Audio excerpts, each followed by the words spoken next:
How are you? You know, as nothing would say, living the dream every day. Living the dream every day. Did you decide to go down to the protest? I didn't. I ended up. I didn't get out of my meetings until after 5 o'clock. You had meetings from 1 to 5? Well, I had one meeting from 1 to 3, which is a training, and then after that, we had a meeting Yeah. to discuss what was discussed in the meeting. So you had a meeting to discuss the meeting? Yeah, because it wasn't content specific for math.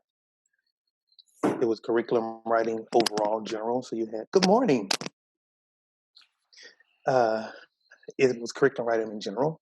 So it was like it was math, science, reading, social studies. Everybody was in there. So then afterwards, our program director met with us individually as a group, just a math group, to go over everything that was discussed and how it relates to us. Seemed like the protests in Houston were very peaceful, though. Yeah, over 60,000 people. Nevaeh was out there. Oh, Nevaeh went out there? Mm-hmm. Her and her mom and her best friend and her mom. Yeah. Like I said, I definitely would have gone. And but this was our very first training for curriculum writing, so I couldn't quite naturally be like, oh yeah, I'm going to take the day off because so have another meeting today to actually get started on the curriculum writing. And yeah, man, I'm in love with green tea now, bro. I'm in love with it. Like I don't even wake up to coffee anymore. I wake up to green tea. It's good. Trying to make those little small improvements here and there. But man, yeah, it's mm-hmm. So yeah, I should have them. Thanks.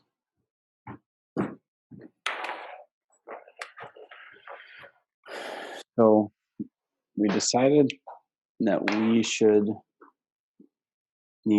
talk about where we were both at, and especially you. Now there's been, a little more than a week since everything has come down, and just to kind of get a feel for, I don't know, man. I'm still just trying to learn. Brittany asked me a question that I want to ask you. Mm-hmm. Um, uh, so I think maybe I'll start with that. So did you notice yesterday that like a lot of people were just putting like the black picture on their Instagram or their Facebook? She was asking how that made you feel. I mean, and she was kind of referencing it as like, the people that are just kind of co-opting it to where they're not actually the people that are going to do anything, but they're just people that post on social media. I mean, as a black person, how does that make you feel when you see something like that happening? Truth be told, we need allies. So what if you're doing a peaceful protest where you're saying, I'm going to black out today and I'm going to do it because everybody else is doing it. Yesterday it was supposed to be the music industry, entertainment industry. I know here in Houston, our Fox News was pre-recorded. They pre-recorded it the night before and aired that the day yesterday. So we did not get any live news yesterday on our Fox News morning news show. It was all pre-recorded. They recorded it the night before. The radio stations here all played the same thing. I felt being in the social media sphere ourselves, having a podcast for educators that teach and educate and raise up the next generation of young black kids, young brown kids, um, I felt to do it. And as I saw other people doing it, it gave me a sense of that there are allies out here. Are there people that are posing? Yes. But it's no different than Colin Kaepernick taking a knee. It still sells a story. And, um, so yeah, so like I say, I feel as if it's like there is no, I heard the president of the Black Lives Matter here in Houston say, we can't tell people how to protest. We can't tell people how to be mad. I can't say, Kyle, you should only be mad this much. I can't say you should only be mad that much or be mad this much. It's based on that individual. Our jobs as educators is to make sure that we equip students with what they need in order to be able to express themselves and articulate themselves in a manner that doesn't cause destruction when it's not necessary. And I'm going to say that and put that little caveat when it's not necessary. As a religious person, a pastor, a devout Christian, what was your thoughts on the president's stunt photo op? Didn't think about it at all. Bible says, "Judge ye not, so that you don't be judged." He's going to have to answer that to a higher power. He's going to have to answer to that. Yeah. It. Do I think it was inappropriate? Yes. Yes, highly inappropriate. He could have been like, and I know people are gonna listen to this and be like, "Well, you're supporting Joe Biden." I mean, everybody has their issues, but Joe Biden, instead of hiding and being part of the problem, he went on the ground and became part of the solution. He's actually meeting with community leaders. He was maxed up out amongst the crowd. Um, and I think that's like I say, I've always supported our chief of police here. Um, I love my mayor, despite what people say about him. You can say what you want to say about him. I love my mayor. I love my city. And I think we really kind of showed yesterday what leadership is supposed to be like, and when leadership really gets involved with the right heart. I'm gonna say that because again, your intentions weigh heavy. Your intentions weigh heavy. And so, what was your intent in going out there to get a photo op with a Bible in front of a burnt church, so that you can go put more rhetoric out, so that you can fan the fire just that much more, to make it seem like these thugs, when 9 times out of 10, I will be willing to bet you that everything that happened over there was not started by a black or brown person. And I'm just being honest. Looking at what happened to our city and looking at all the the video, not people's video, but the video that the business owners are releasing to the police now in Houston, it is showing that most of the damage, 9 times out of 10, was created by non-black or brown people. That's not what the media wants us to see, though. The media doesn't want us to see that. The media wants us to think that black people are mad and they're burning stuff. No, we just know that if somebody starts it, we're gonna finish it. And because people know that, they're going to prey on that. And that's unfortunate. And that's where, I believe leadership within the black community needs to stand up and start saying, like they did yesterday at the march, guys, this is not tearing up your city does not honor the memory of any of those lives that's been lost. It does not it does not honor the memory of George Floyd. And I started researching what this big deal was with George Floyd, and come to find out he was a peace activist all the time in Third Ward. He was an activist for the members of the CUNY home. He was actively talking to city council, trying to get better police coverage, get better policing in that community of Third Ward, which is a majority minority community, low income, and he was that voice for them. So how does any of this that's going on across the world honor that? The police officers, I salute the ones who got up and said, you know what, I'm taking off my ride here, taking off my helmet. I'm joining you.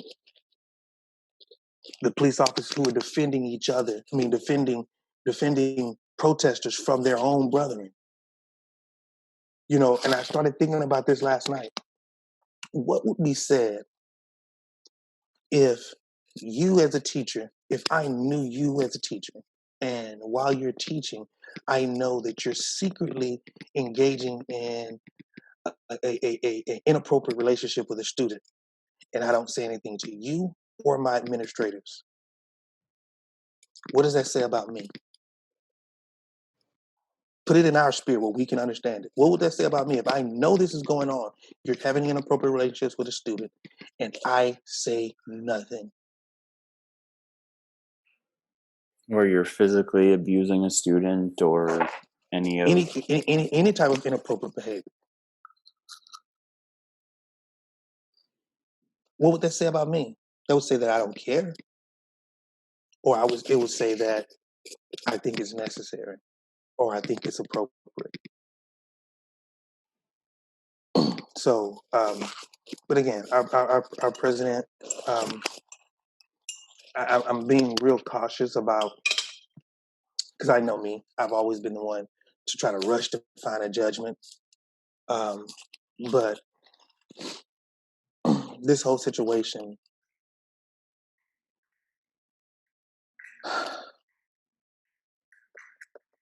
is rough.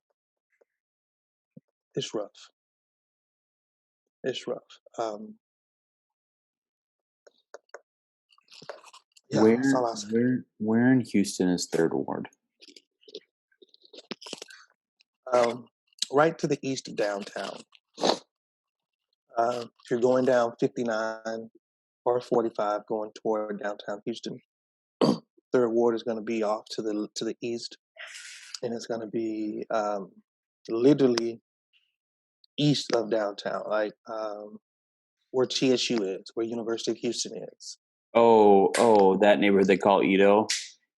No. That's east. That's east downtown. That's different. It's different. Oh, I'm really? talking about. Oh yeah, yeah. Oh, okay. So, Edo is something that's really second ward over there by BBVA, Compass yeah. Stadium. That's what they're calling East Downtown. But to go Third Ward is more southeast. So U of H, TSU. Mm-hmm. U of H, TSU. Trying to think of what else. I know where you're saying now. It's not like I say. And the crazy thing is, I'm trying to think of a landmark. The biggest landmark that's there is the fact that U of H sits right there. Texas Southern sits right in the middle, though, in the heart of Third Ward. Um, um, and so for that community to rally the way they did, again, his alma mater. Excuse me, just a moment. Mm-hmm.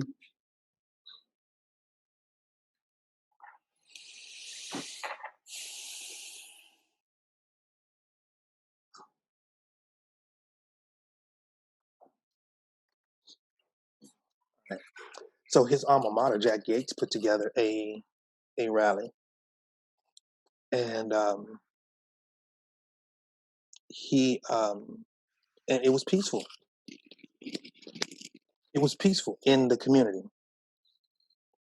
So, and when Trey the Truth decided that he wanted to do the big rally to show the people of Houston, no, this is how we're going to honor Big Floyd.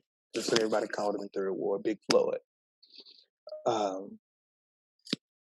That he's going to show the city that it could be peaceful. And though there was some instances where people tried to uprise and do some things, the protesters themselves shut that down. And then later, I heard that it started to get a little rough after the protest. But see, that's what always happens. It's not during the protest, usually during the main protest that happens. It's usually afterwards, are the ones that's in the very back end of everything that causes all the ruckus.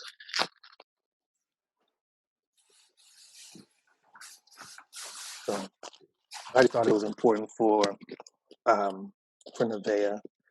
I know, again, I don't, being that she's going to high school, I did not want her to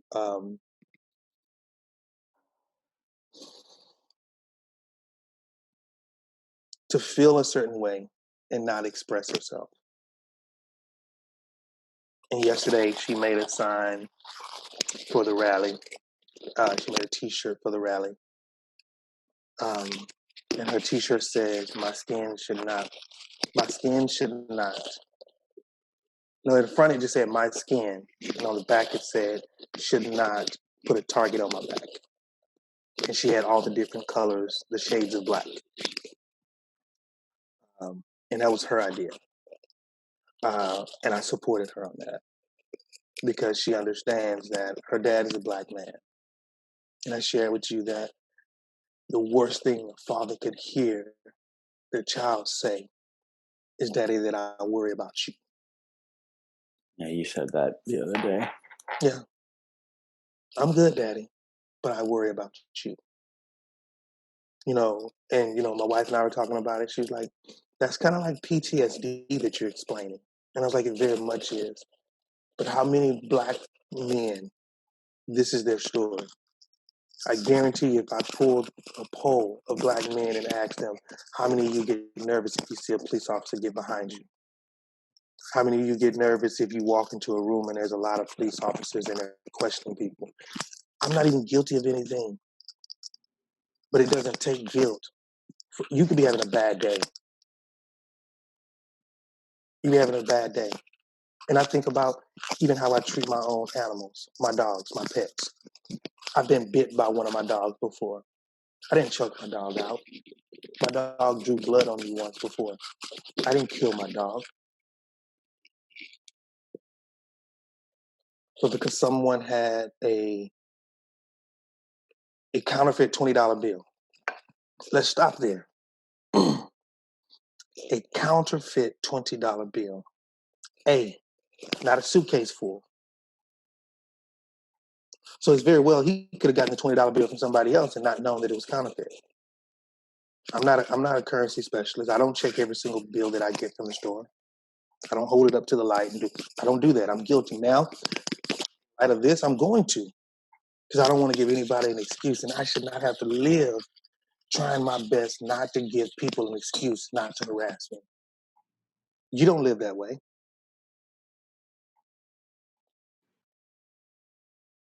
So I understand white America and the people in America who want to, who are non-African American, who want to say, this is something I want to champion because I see the ills that's taking place. But you will never know. You will never know. You know who knows? Anybody who's been to war. Anyone who's put their boots on enemy soil. Let's ask the guys when they were walking around Fallujah. I think about my good friend Marty Gonzalez. He told me the story of how when he was walking around Fallujah, the eyes that would be on him. You don't know if it's a friendly eye or an enemy. You enter a building that is supposed to be safe. You don't know if that building's marked and that the enemy's monitoring it, waiting on you to get in there so that they can take you out. So that sense of living on edge is the exact same thing that we feel every single day. And it should not be. I shouldn't have to explain to my daughter when I get pulled over, Nevaeh, be quiet, don't say anything. Do not say anything. Make sure you don't make any sudden movements. I shouldn't have to explain that. You won't have to explain that to your kids. And see, that's what I think that people are not doing. Everyone who's saying something about, oh, why are they doing this? It's not that bad. It's not like that. I would say to them, Put yourself in our shoes for just a moment. Right now, the reason why the police are using force is because they're afraid.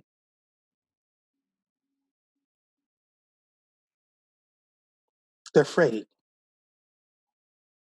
And what I'm trying to convince people is I've always known that my skin makes me not only a target, but it also makes me a threat. And I asked my daughter and my wife the other day, and I'm going to try to say this without crying. As I go after my doctorate, as I write my dissertation, if I'm a threat, educated or not, then what's my motivation for education?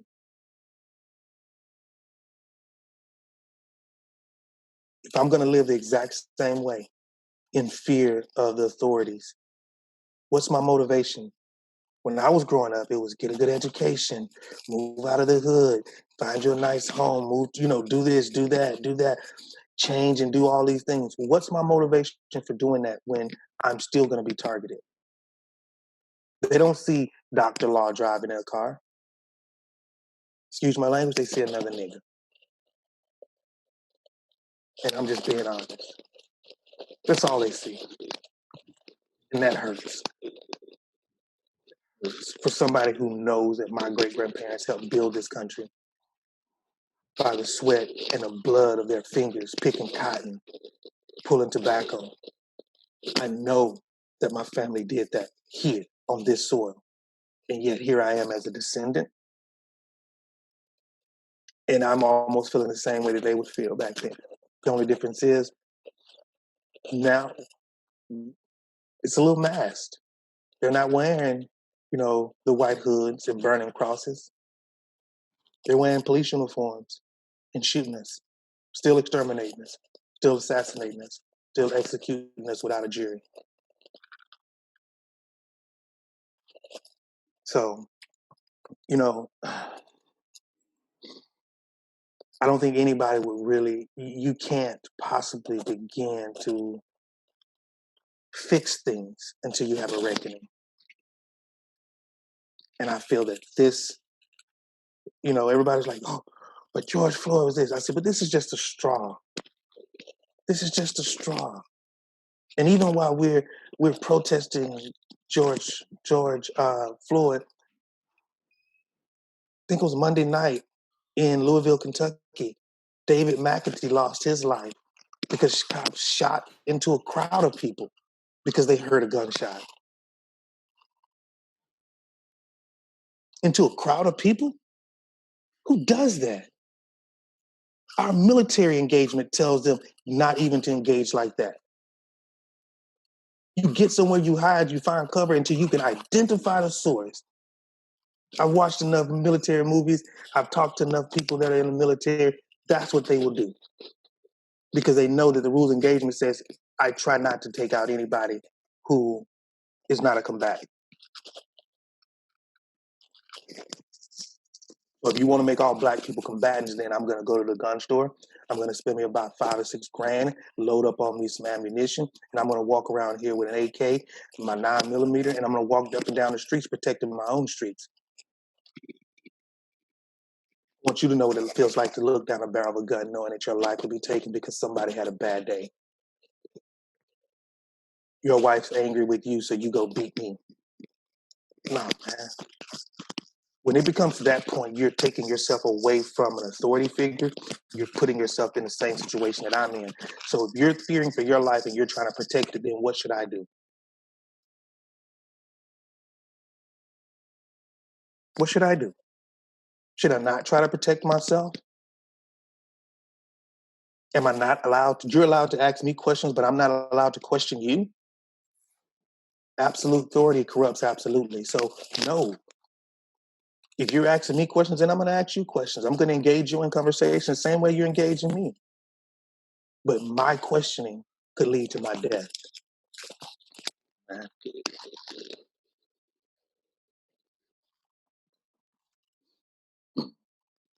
It's not right. It's not America. It's not. And it's funny because I told my wife, I say, we don't know anything else. We were born and raised here. We know America's racist. We know that the Civil Rights Act was less than 6 decades ago. That's less than 60 years ago. Black people had no rights. Now, mind you, I'm 45 years old. I'm 45 years old. So you're talking about the right to vote, the right to be considered to be a human being. Forget the Emancipation Proclamation, man, until you start really living out the words of that document. And one thing that I've been getting everybody on is, how do you define all?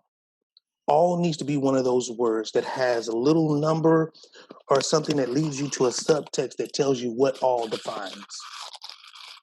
Because right now, do I believe that we all have access to life, liberty, and the pursuit of happiness? No. But our Declaration of Independence says that all men are created equal, right? Yep. That all men are endowed by their creator with certain unalienable rights. I mean, rights you can't get away from. Where's my life? Where's my liberty? Where's my pursuit of happiness? As I was making my post last night, I told my wife, I got emotional each time I put a name because I researched the case again.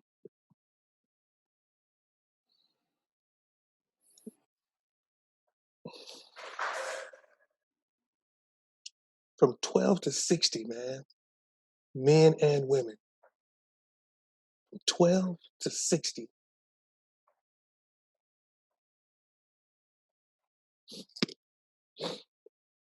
That pretty much covers everybody I love, man. You know? It means you don't discriminate. Men, women, children, it doesn't matter to you. They're a threat. How can a 12-year-old boy in a park, where he should be, playing with a play gun like he should be, and I went back and watched that video again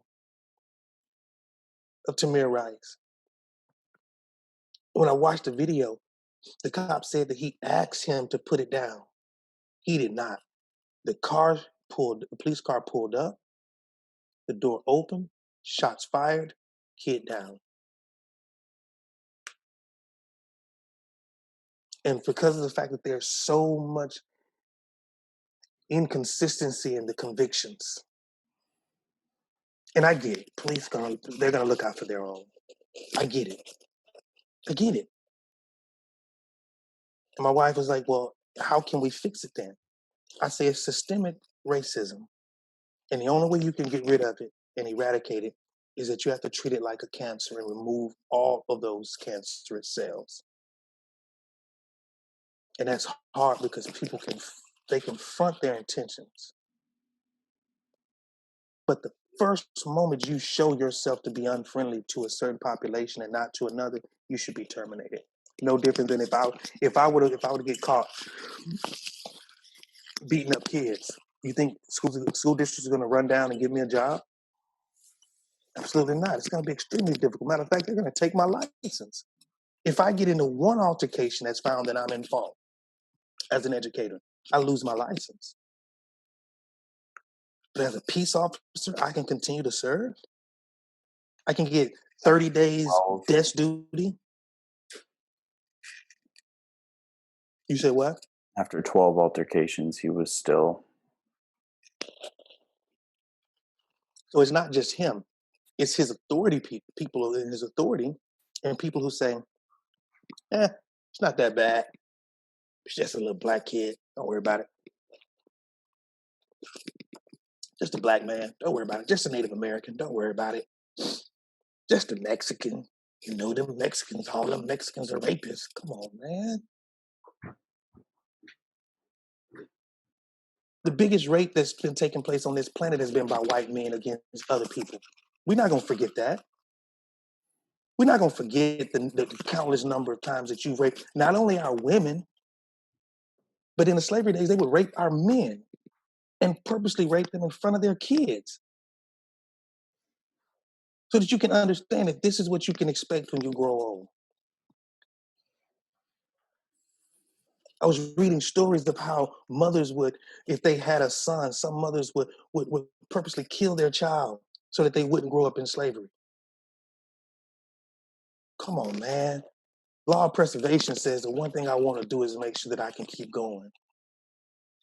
But when you feel like what you're going to is so much worse that you don't want your child to be in it. But again, we don't tell the full story. We don't tell the full story.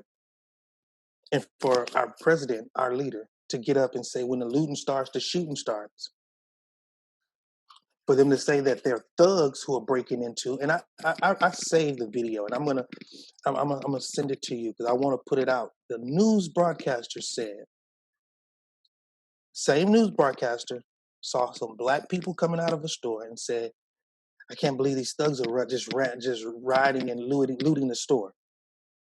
When she saw a white lady coming out with 2 arms full of stuff, she says, "Well, I see this lady coming out now. I wonder if she is an employee."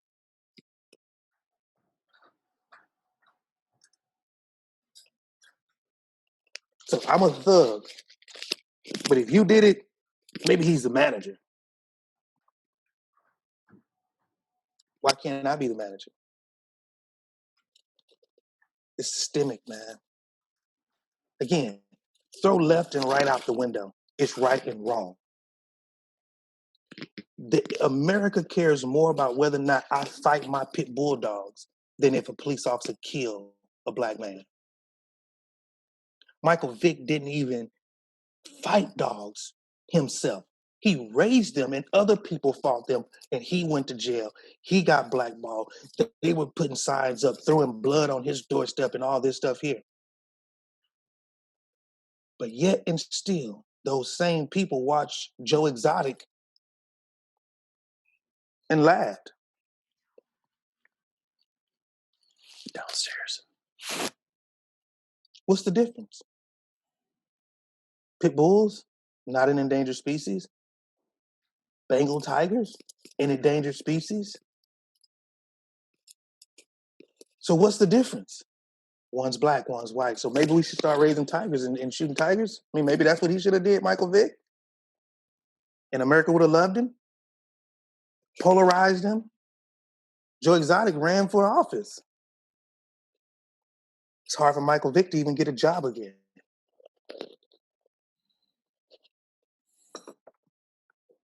Right now, man, everybody else, I mean, let's say, we have to wake up.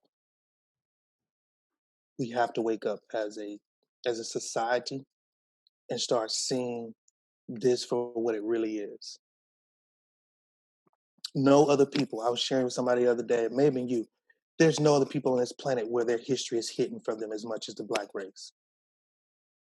If you're an Irish American, you can trace your roots. I remember my great grandfather came over and docked in the harbor in Maryland and came up and started working from the sweat of his brow. But our history, our lineage, the dynasties that we created as a people, it's all tainted. And when you go back and look at what they said, we have to keep the African slave as a subordinate. That was what our forefathers were thinking. This is what they were thinking. And so now that we have the right to vote, but they say, but if you get a felony, we're going to take that right to vote away. So we're going to make everything a felony. Marijuana was a felony in most places before cocaine was.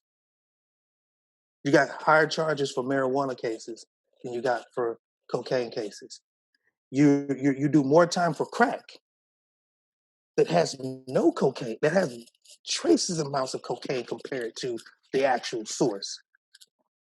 So when you think about it, who is the system setting up to try to get rid of? If I put you in jail, number one, I destroy your family, which destroys your future. Number two, I get free labor from you. Free labor, let me see. Slavery. So now with all of this in place, now I'm armed with the war on drugs. Black men are evil. They want to rape our white women. No, man. The facts was white men were raping black women long before black men. And there's more white on white and white on black raping going on than anything. That was one of the things that stood out, because you suggested that I read that stamp from the beginning. And one of the things that like is shocking to me because I'm only a few hours in, but when they changed the law that if it was the father's lineage that determined race, and they changed it to a mother's lineage. So say a white man at the start, a white man rapes a black woman, the child would be born white because the father was white. But then they went and they made laws that stated it was the mother's race that determined race. So then it gave license to all of these plantation owners to rape and do whatever they wanted, and they could literally manufacture more slaves themselves. And that mindset in this country has never gone away. And that's what's scary. And especially for those who say, it just doesn't make sense. It doesn't make sense. Why are people so angry? Again, I am not a proponent of tearing up stuff. I'm not. But I do understand. If you don't hear me when I whimper, then I start to cry. If you don't hear me when I cry, I start to shout. If you don't hear me when I shout, I start to throw a tantrum. And if you've ever been around a little kid that's throwing a tantrum, a little kid that's throwing a tantrum will throw things, will kick things, will bite you, will throw themselves on the floor just to get what they want. And so when America thinks about everything that's going on across this country, you have to understand you didn't hear our whimpers in the 60s. Instead of hearing our whimpers, you heard them, but you killed our leaders. You said that the Black Panther Party was the greatest threat to American civilization. Okay, let's see what they did. They mobilized the Black community. They pushed to eliminate Black on Black crime. They spoke against using drugs and alcohol. They started community programs where they actually fed people in the community who were low income and who couldn't do anything. They started self-protection programs so that women and men could understand how to defend themselves. They taught people the law so they can understand what the police could and couldn't do. But this is the greatest threat, according to then FBI director. The greatest threat to American society is the Black Panther Party. Where's the threat?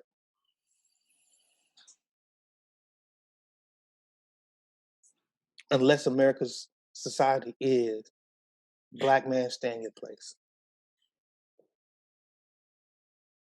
I told my wife, I should be excited that there are police officers that sit in my neighborhood. I should. But I don't, because I don't know. They may try to say, oh, somebody said they did this, and I was so glad that it wasn't African American. Not so glad, it was unfortunate. But when they do the whole no knock warrant, where they can get information from somebody else and say, yes, I know this is it, and literally they can burst in your house without knocking, without announcing themselves.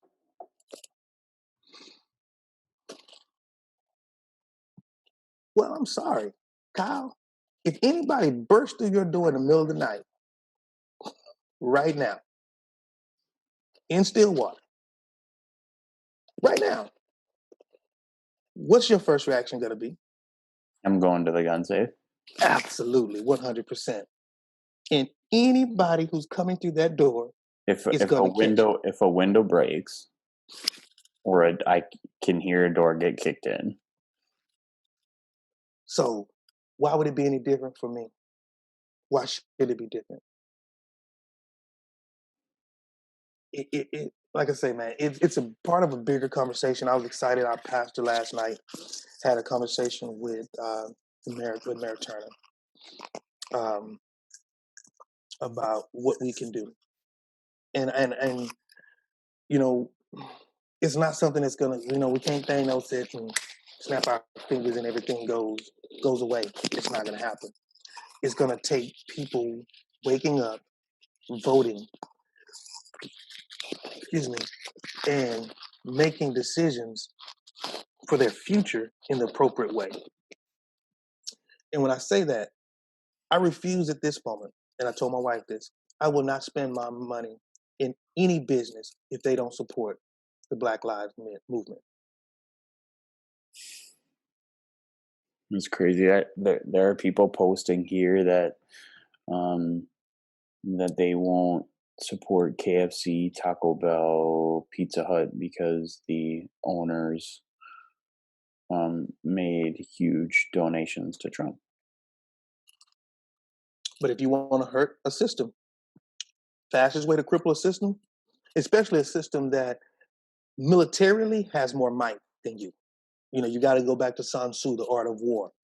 If your enemy's big, that means he's exposed. If you're small, that means you're concealed. So you got to use what you can. So what you do is you stop spending your money in these places.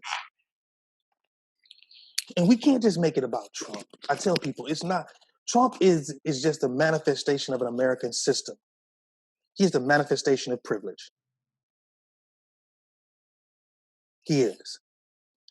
And he's a manifestation of inappropriate privilege. Again, I can't sit here and say that if I knew that, have I been to places based on my name and made it? Yes. Just simply on my last name because my grandmother said, oh, I said, Granny, well, I'm up here in school, I don't know nobody. Well, you a law. So if you need something, you go to any Church of God in Christ. This was my grandmother's word to me when I went off to college. She goes, I don't care where you are.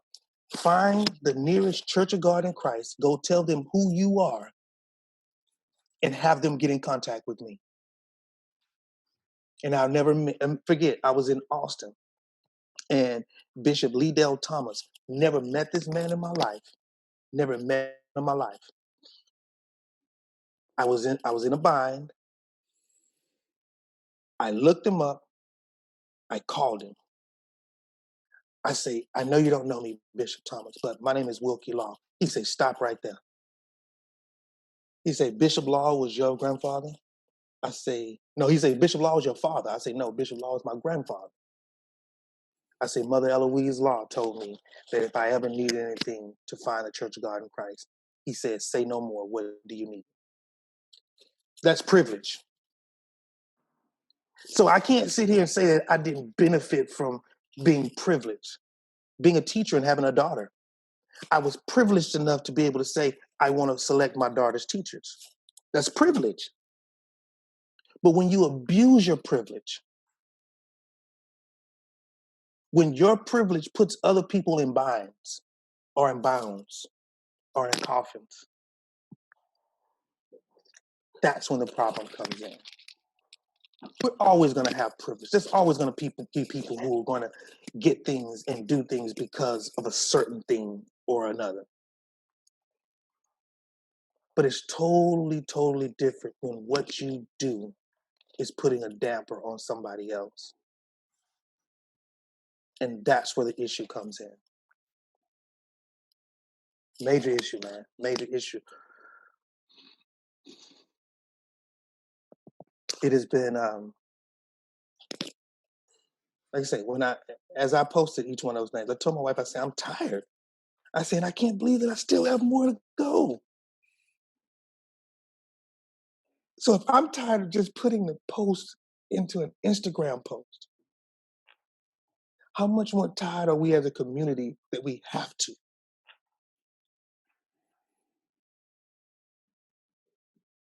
I remember two. I mean, you are really the first black friend that I've ever. I mean, like I've had black friends before, and I should say Tia. Like Tia is a really good friend of mine, and I had some friends in college. You know, when I taught with a lot of black people, but you were the first person I ever was like really, really close to. And there were a couple incidents, or not incidents, but a couple times you told stories that like really were the first time it ever came into focus. The first one was when we were on our way back from Albuquerque the first time, and we were driving through those cotton fields of West Texas, and you damn near had to pull over, like you were so upset. And then I don't remember who we were talking to on the podcast, but you talked about how I think it was maybe Gary, one of the times we've had Gary on, that you told the story of how you had to, like, your mom taught you that when a police officer comes, you just sit on the curb, no matter what happens. You know, those were like, and I can say as someone who prior to my time in Houston lived exclusively in Caucasian communities. Like I knew black people. I mean, I had a few friends in college that were black because I had buddies that played on the football team, you know, and but like getting to Houston and working with African Americans and working with Hispanics, you know, you start to contextualize it, but like to have it really didn't come into focus until it was someone that I really like. I, I'm so close to you that I can envision like when you tell me a story, I can put myself there because I know you and I know what you've been through, and you know, like to contextualize it that way. And I think that's the biggest problem with, you know, people that grew up like me. If they don't ever have the experience, Mm. you can't. And it sort of reminds me of when I got to got to Houston. Like I knew that that world existed. I knew what, you know, that's I'm trying to think of what part of town is that, MacArthur, you know. That's in far east, near east, Yeah, near what? near, Yeah, East Aldine district, you East know, Aldine. in East Aldine, like you comprehend that neighborhoods and schools like that exist, but you can't understand it until you're there. And I think that's the has been the biggest challenge for me personally is the getting the experience that's needed to understand what people are really going through. And I could never actually understand or feel what you've gone through, but I've experienced it enough to know that it's real. Mhm. And I think, you know, like you're saying, that's one of the biggest problems we face is there's a huge population in this country that don't believe it's real, that don't believe it's as bad as it is. And now, you know, we were talking about this, you know, over the last week, the way our world is, where everything is on video, it's the first time that millions and millions of people are seeing how real it actually is. That's the ticket. You And know, I think that's about the difference. Prince. Prince would say, "The revolution is being televised." Yeah. Hmm. You know, and I would have never guessed that Minneapolis, Minnesota would have been, you know, the epicenter of the entire world. I mean, Minneapolis for I mean, it's a pretty indescript city in the Midwest. Like it's a nice city, but when you think of Midwestern cities, you don't jump to Minneapolis. You probably go Chicago, Milwaukee, Indianapolis, you know, Detroit before you think of Minneapolis. And, you know, it's become the center of the known universe. Here's a funny thing.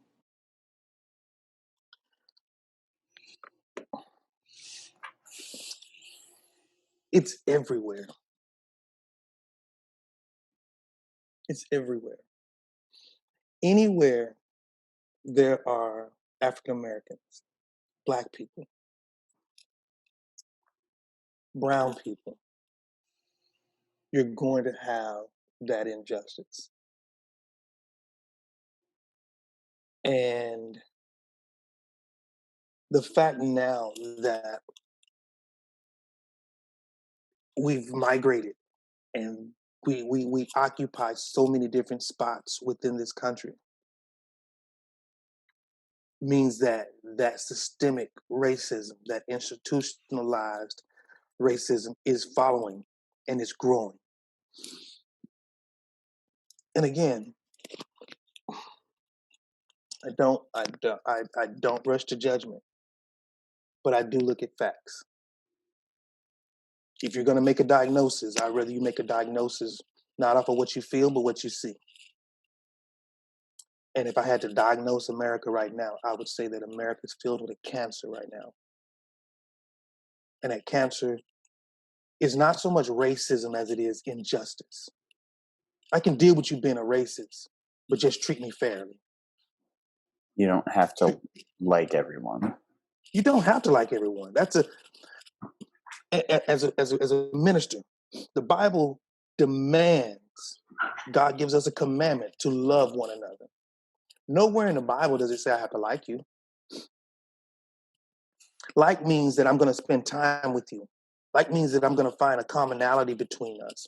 Love means that I understand that we're linked no matter what. One of the statements that I put in my dissertation was the interdependence of human beings is what makes us successful as a species. Humans are not the strongest. We're not the fastest. And We based don't on have some of sharp claws. We don't have our teeth are pointless if you're talking about getting into a fight with somebody whose teeth are equipped for war. you know, but what we do have is the ability to come together. And the moment we come together, things change. You can start building communities that pushes out the animals. So wait a minute, America. Are you saying right now that you think that Black people are still animals?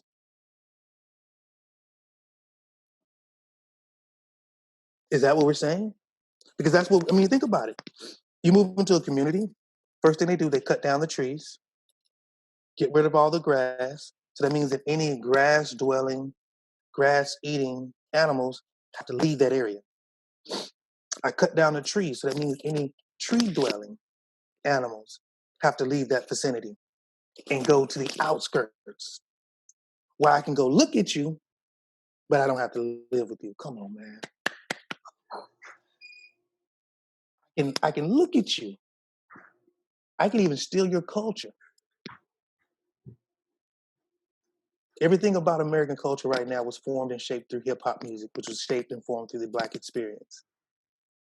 You can't watch a commercial without some kind of hip hop influence. You can't watch a movie that doesn't have a hip hop influence. You cannot. And what is that? That's other people making money off of the experience of Black people in America. But yet and still we're treated as animals.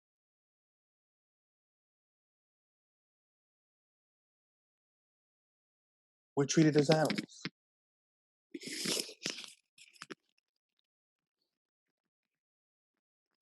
Again, was I expecting anything different?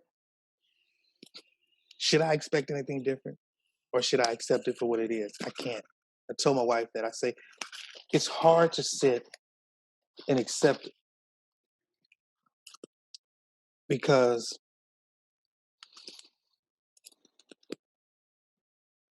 I have a daughter and I want the world that she lives in to be different than the world that I'm in. I can honestly say my daughter does not, she's biracial. You know, she part Dominican, part Black. Her friends run the gambit. She doesn't. I mean, she doesn't discriminate. Oh, I'm not gonna be around them because they're white. I'm not gonna be around them because they're this. I'm not gonna be around them because of that. In Texas, the word Tejas means friendly. That's what Tejas means, friendly. When you look at the definition for friend, a friend is someone who shows himself to be friendly. That's what the definition. You look up the definition. Someone who shows himself to be friendly or shows himself to be a friend. That's what a friend is. So can I say right now that America is a friend of the black man? America as a whole, no, you can't.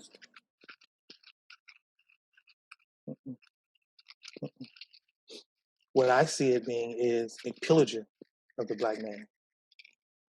Did you read Ta-Nehisi Coates' "The World Between You and Me" Yeah. with the reference to like the body? Um, no, hmm Great book, man. Awesome book. I finished that. I think I finished that one last summer.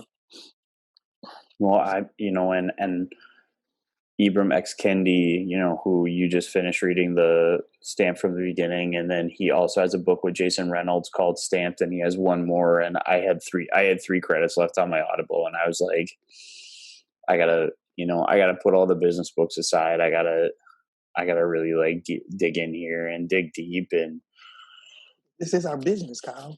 it is. Next year, our task is going to be applying. Oh man, Ugh. Applying context to young black and brown kids for what's going on right now. One think you were talking about my social studies class. Think about what the year's going to start with: COVID, George Floyd, and then by the time you get done with that, you have an election, which is going to be probably the most highly charged election that for sure either of us have ever seen, and probably anyone. It's probably going to be the most highly charged election ever. Mm-hmm.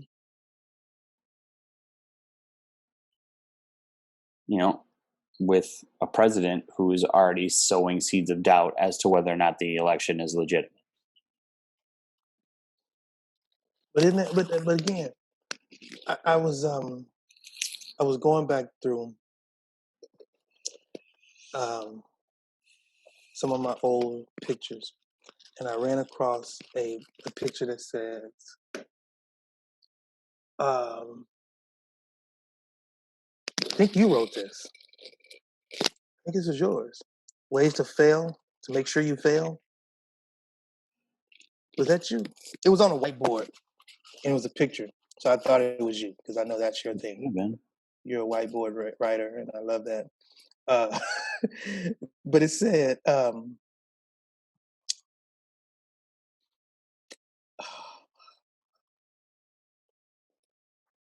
it said, 3 ways to make sure you fail. 1, blame everybody else, your mistakes. 2,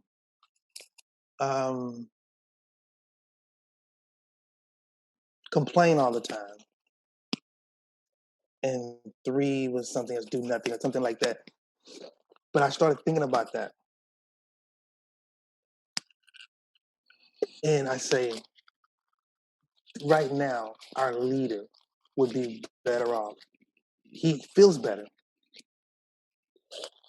blaming other people than owning his wrong.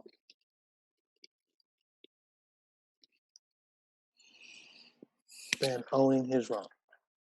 But And I was watching something. I think it was maybe an MSNBC show or something, and they trace it back that he feels like he's always won. Anytime he ever loses anything or makes mistakes, like he just spins it and does that. But the thing I think is important too is that we can't associate like Trump with this. Like, we're not in this situation because of Trump, but like you said, Simon Sinek did a really good interview right after Trump was elected and explaining why it happened. And he was just basically saying what you said. He's the manifestation of what America really is. He is the manifestation of a system that over 400 years has taught us that all of his virtues are good.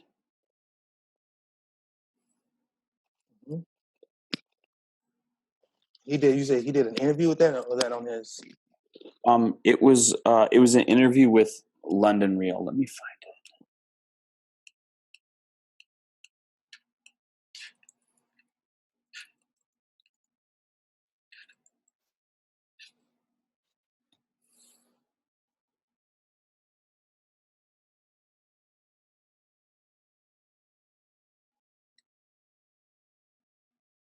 One, two, three, four, five, six, seven, eight, nine, 10, all the way 52. That's how many books the average CEO. Good people. Do you want me to send it to you, or you want me to play it? Either one, doesn't matter. Okay. That around. Yeah. I have to ask you about Donald Trump before we go, because you wrote an article about him, and you said some fascinating things about television. One of them you said. Did you hear that? Okay. Mm-hmm. That is that people watch TV, they don't listen to it, which really reminded of myself. And you said people don't love who Donald Trump is, they love who he's not. Correct. And Hillary Clinton should be worried. Just briefly, tell me your thoughts on the Trump phenomenon. Right, I'll break down both of those things. So the Republicans did a remarkable job for the past decade or so marketing anti-Obama. I mean, Mitch McConnell himself stood at a press conference and said the single purpose of the Republican Party is to deny President Obama any wins. So he basically said we've aligned an entire political party against someone versus for the people. That's really screwed up, right? They made this whole concept of being an insider a dirty word and an outsider the most brilliant thing in the world, that all outsiders are saviors. And they used fear as a tool for short-term gains. Well, congratulations, all the marketing worked. You now have the consummate outsider who is the consummate anti-Obamaist, who is using fear to advance his personal selfish gains, and you let the genie out of the bag. Like, congratulations, all your 10 years of marketing worked. They laid the foundations for this. That's number one. Number two, we can't neglect the power of the screen. Political historians often talk about the Nixon-JFK debates, which are the first televised presidential debates. And what's so interesting about them is anyone who listened to the debates on the radio thought that Nixon won. But everyone who watched them on television gave the win to Kennedy. And the famous bead of sweat that rolled down Nixon's face versus Kennedy, who was dry and comfortable. Right? We don't listen to presidential debates now, and politics is not played out on the radio. Politics is played out on television, and morning political shows and press conferences and sound bites and YouTube and et cetera, et cetera, et cetera. We largely watch politics. We don't really listen to it. We don't read it as much as we watch it. Nobody reads the transcript of the debates, right? You miss them or you watch them, right? And the people who are advancing are the ones who are the most tele-friendly. They're good looking, they're tall. Governor Kasich is a moderate. He's a fantastic governor, has remarkable success as a governor. He's got an incredible reputation as a consensus builder across party lines. And yet he's absolutely abysmal on television. And guess what's happening? He's way behind. And at the end of the day, Americans are completely sick of all politicians. We've had ineptitude for more than a decade. The approval ratings are in the toilet for 15 years. We've seen nothing getting done. We see selfishness over selflessness. We see their own political priorities over doing good things for the country and for us. We're just sick of all politicians. And so Donald Trump, as you said, he's not popular for who he is. He's popular for who he isn't. He's not a politician. And that's it. It's not a vote for Donald Trump. It's a vote against everyone else. And they should all be ashamed of themselves. All of them, Republicans, Democrats. Now, there's the other side of it, which is the question that must be raised, which is, are our politicians a reflection of us? Are our politicians a mirror raised to us? And should we be the first to throw stones, or should we accept that maybe we get the politicians we deserve? And if we want them to change, maybe we should change ourselves. Maybe we're the ones who are divisive. Maybe we're the ones who are narcissistic. Maybe we're the ones who are putting our interests ahead of the interests of everybody else. And if you look at the way that we're raising our kids or running our companies, I don't know, we can say that we're better. And so maybe instead of demanding that they change, maybe we should demand that we change and take some accountability for our own actions, and maybe then we'll get the politicians we deserve. That is very well said. And this comes up a lot on this show. We talk about sometimes drug policy. I've had Dr. Carl Hart in here, and he has a great TED Talk. Said it's called "Let's Stop Abusing Drug Users," and it always comes back to our policy. You can say it's wrong, but it is a reflection on us. And I believe somehow our own self-hatred of our own desires and wants, and it's very complicated how that happens. A narcissistic population gets narcissistic politicians. Yeah, I know. And why do we respond to that fear in Trump? It says so much about because us. We use it ourselves to get work out of people. It is the predominant business philosophy of the day. Hit the goal, get the bonus, hit the goal, get the bonus, hit the goal, get the bonus, underperform, out. That is a fear-based, dopamine-based system. To watch the rest of this fascinating interview, click on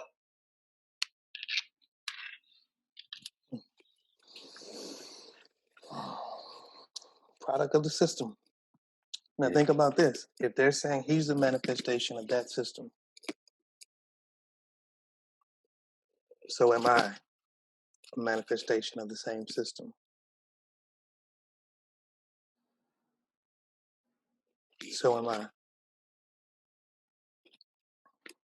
And again, it has to change. It's not about Trump. It's bigger than Trump. It's bigger than Trump, man. Right now, Trump's not the one out there beating those kids, shooting those men, choking them out. Trump's not behind that. If you go back and look at the numbers in the people that were killed, Trump came in office in when? 2012? No, 16. No, 2016. I don't know what I'm thinking. It's 2016. Most of these murders, we got 2014, 2015, 2012, 2003, 2008, 2007, 2015. So this is not a new problem.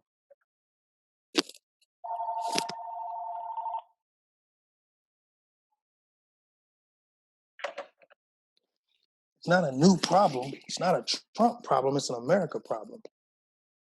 It's an America problem. But even if you go back to the 80s, when the Central Park Five were prosecuted, you got to remember, President Trump called for those boys to get the death penalty. Those 5 innocent boys who became men in prison, President Trump called for their execution because there were 5 black men who raped a white woman in Central Park. And he took out a full billboard requesting that these boys be sentenced to death. That's our president. And they were later exonerated, right? Completely exonerated based on DNA.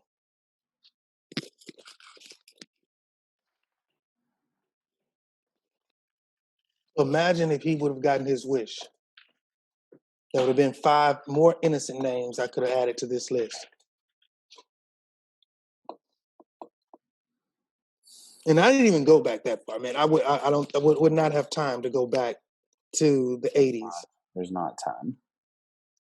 Last night I was inputting up until midnight because I was so determined to get all of them in, but I was also so determined to go back and read their stories.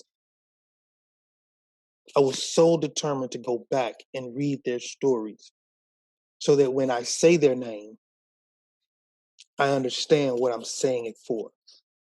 And I think if more people would actually do that, is a counterfeit bill worth a man's life?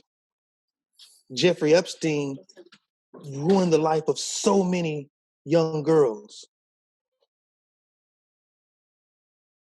So many young girls. And it took them almost 10 years to even get him, more than 10 years, after they knew what he was doing, to even bring charges on him that would stick. Bernie Madoff stole billions of dollars from people. And no one called for his execution.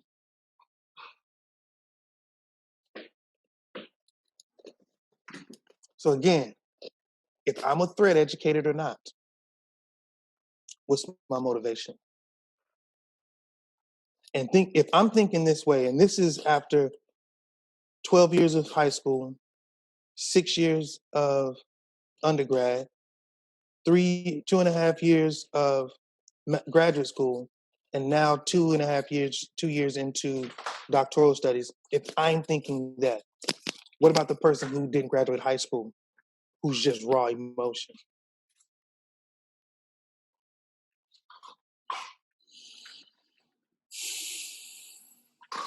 But again, it's systematic. Strip away the black man away from the community falls apart. They know it.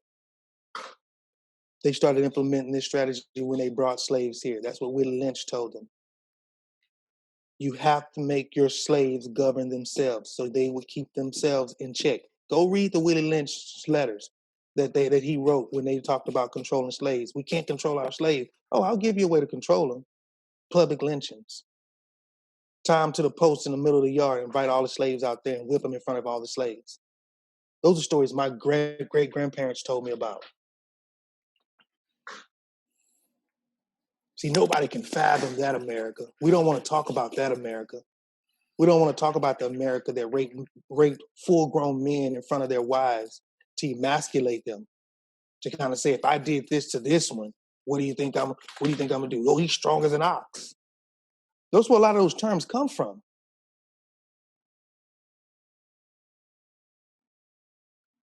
So again, it's bigger than George Floyd. It's bigger than Donald Trump. We're wrong. We're mad at the wrong people. We're mad for the wrong reasons. We should have been mad, but we've been letting it make it. You know, it's like almost like somebody sits there and they do something. It's like, okay, I'm gonna let you make it this time. I'm gonna let you make it because I'm trying to be the bigger one. I'm gonna keep taking the high road. How many times do you ask me to take the high road? How many times do you ask me to take the high road before I finally realize that taking the high road gets me nowhere? And I might as well jump down there with you, beat the hell out of you, make you feel the way I feel. Then what? And that's the scary part. Because again, before any true change happens, there has to be a reckoning. America's gonna have to open up her chest of secrets and be exposed for what she is. How you gonna call for other countries to stop being violent toward their citizens when you're telling states, if you can't control your populations, I'm gonna deploy the U.S. military?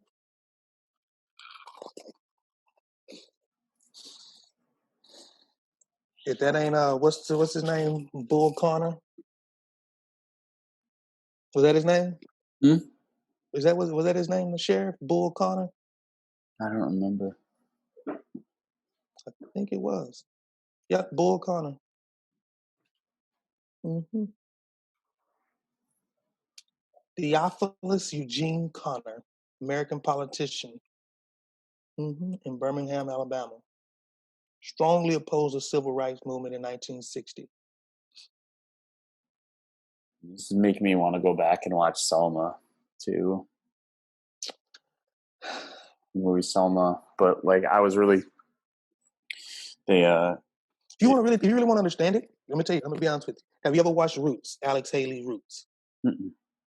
Okay. You really want to understand what we're going through? Watch Alex Haley's Roots. did a masterful job. If you want to read the book is even more compelling because there's more detail in the book that they didn't put in the movie. But this is a book. This is a movie that we watched as kids.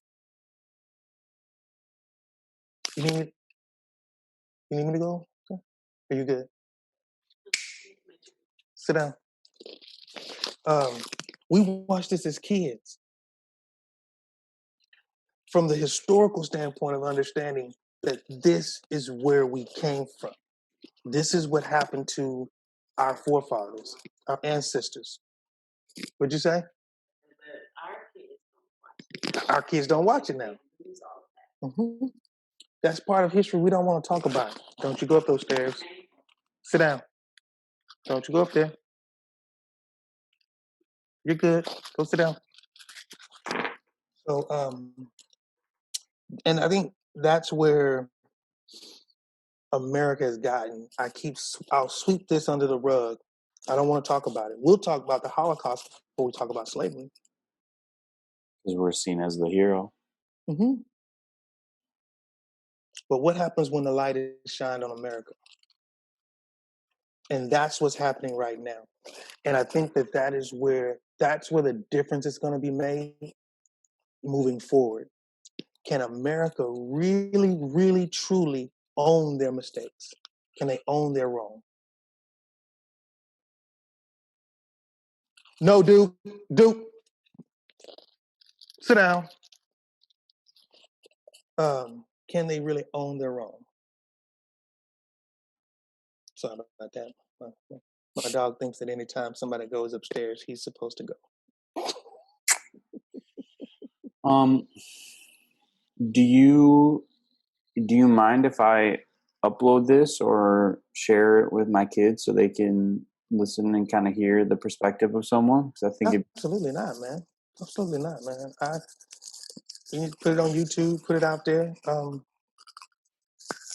Man, I know for a fact if we're speaking on change, if we're speaking on making a difference, the difference starts with us as educators in the classroom.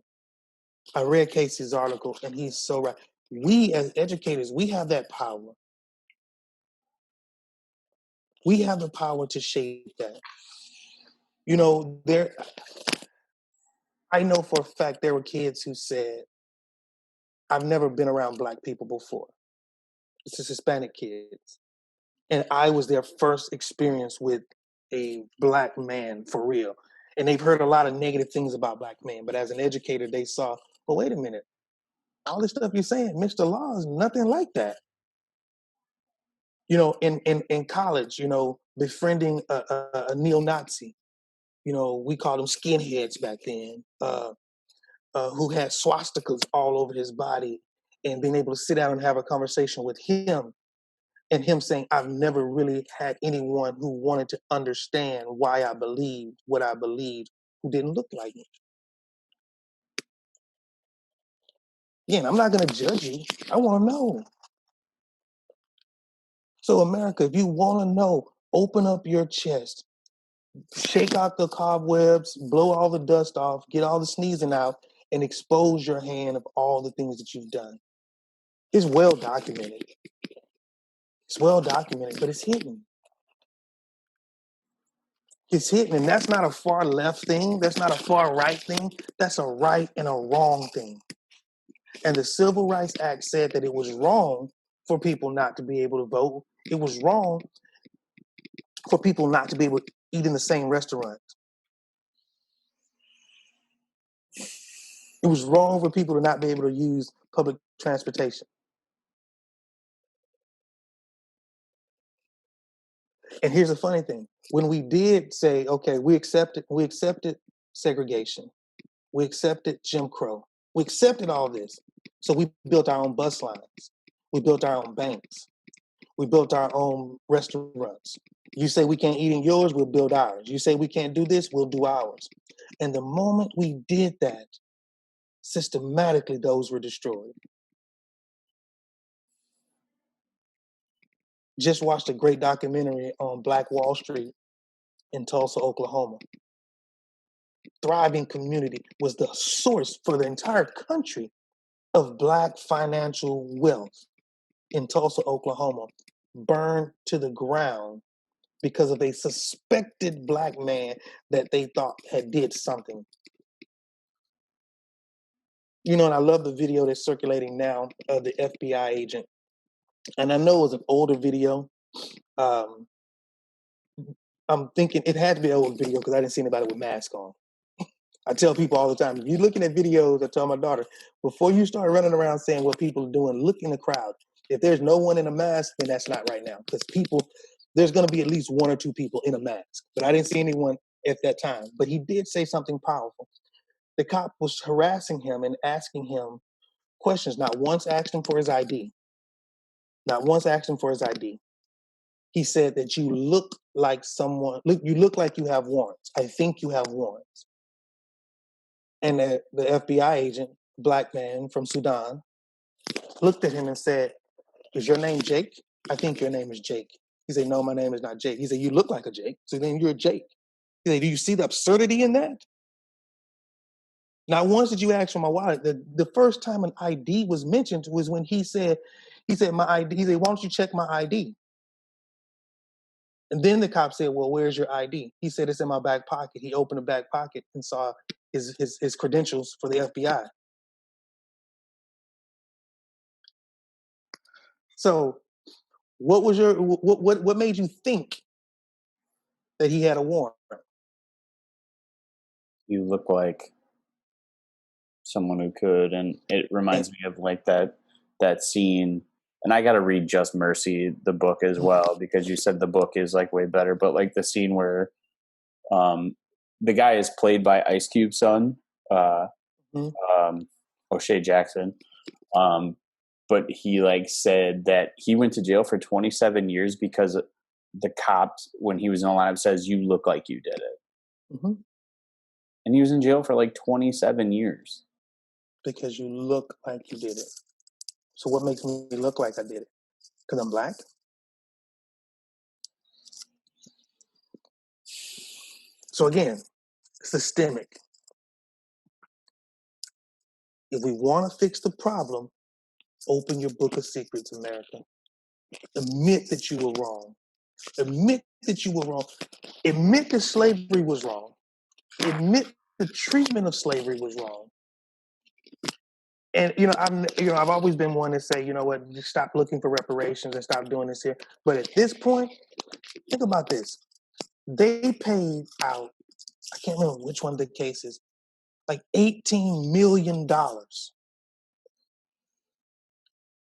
to settle out of court a case. I believe it was in Minneapolis also, that they paid out back in 2005 or 2000 for a wrongful death case. Another case, $16 million. Another case paid out $20 million. So you're telling me you'd rather pay this money out in wrongful death cases than to admit that the system that we're currently under is wrong. Rather than letting the police officer go to jail. Rather than letting the police officer go to jail. Because letting the police officer go to jail is admitting there's a problem.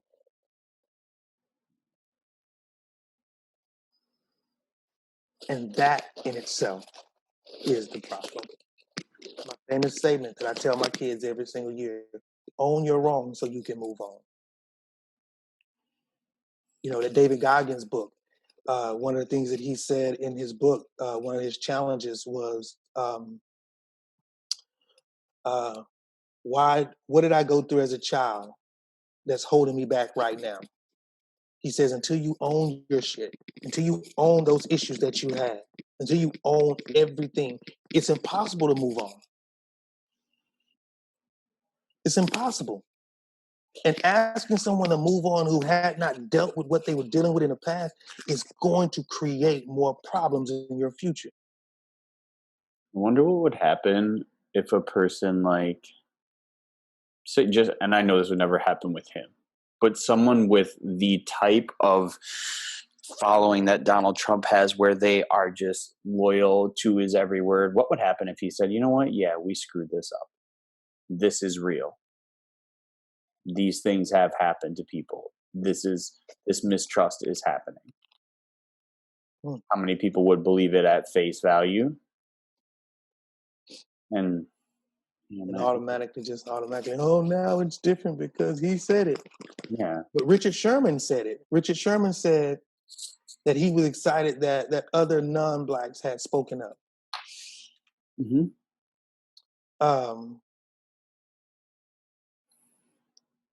Because hearing it from my voice is different from hearing it from your voice. So you see why I say we need allies. That's why I tell people all the time, all cops not bad cops. Just like saying all white people are not racist. You know, and then for the people who try to say, oh, well, black people cannot be racist. No. Black people are racist too. No. That's that finger pointing. But you're racist because you don't like white people. I didn't even know white people existed. Black people didn't know white people existed until they came to the African continent. Let's call it fair. Racism started with here. Was there always some type of issues? Yeah, there were always ethnic issues in Africa. You know, in Africa, they don't judge everybody's black, so they're not judging on skin color. They're judging on the size of your nose, the thickness of your lips. You know, you get into South Africa, they have different based on your color. I mean, you could be black, you could be white, you could be colored. I think that's what Trevor Noah called it. Yeah. So colored is what we would call mixed race. Right, a mulatto. Mm-hmm. Mm-hmm. And so when you start thinking about it, all of that labeling and all of that here in America started when they brought slaves here and said, these are not human beings, they're livestock. They're livestock. But if I were to start breeding my dogs and doing with my dogs right now what America did to slaves, how long before you think PETA and the ASPCA would jump down my neck and try to do something to me? Hold on just a minute. Sir, come over here and sit down. Sit down. No, don't come to me. Go sit down.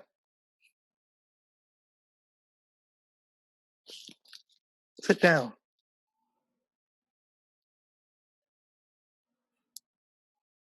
Thank you. What would happen? That exchange I just had. You see, I gave him a directive. Mm-hmm.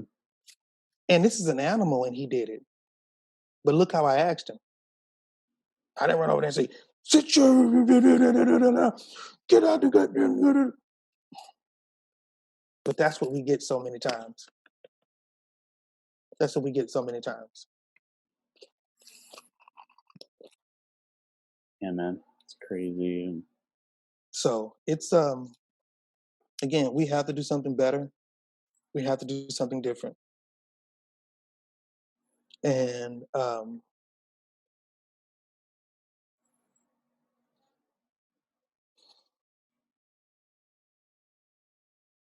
yeah, it has to change. You know, I've been listening to the Michael Jackson, and he says, we're going to make a change for once in my life. He said it starts with looking at the man in the mirror.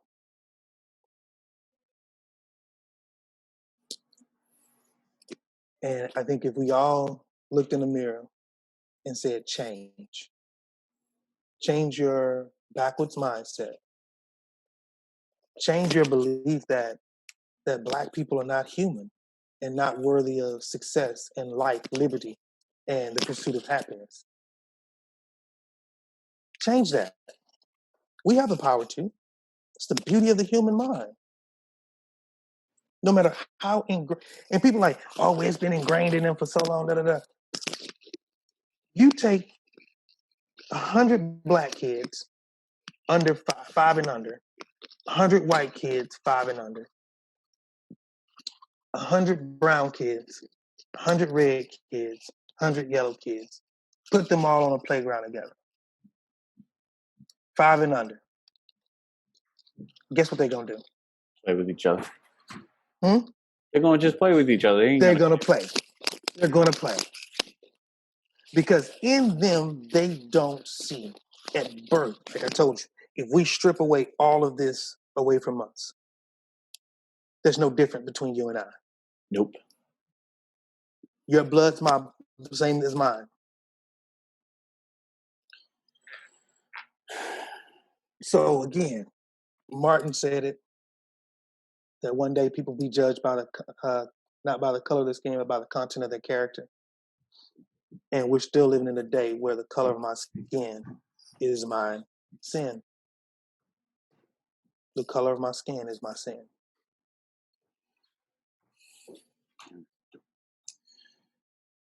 So what you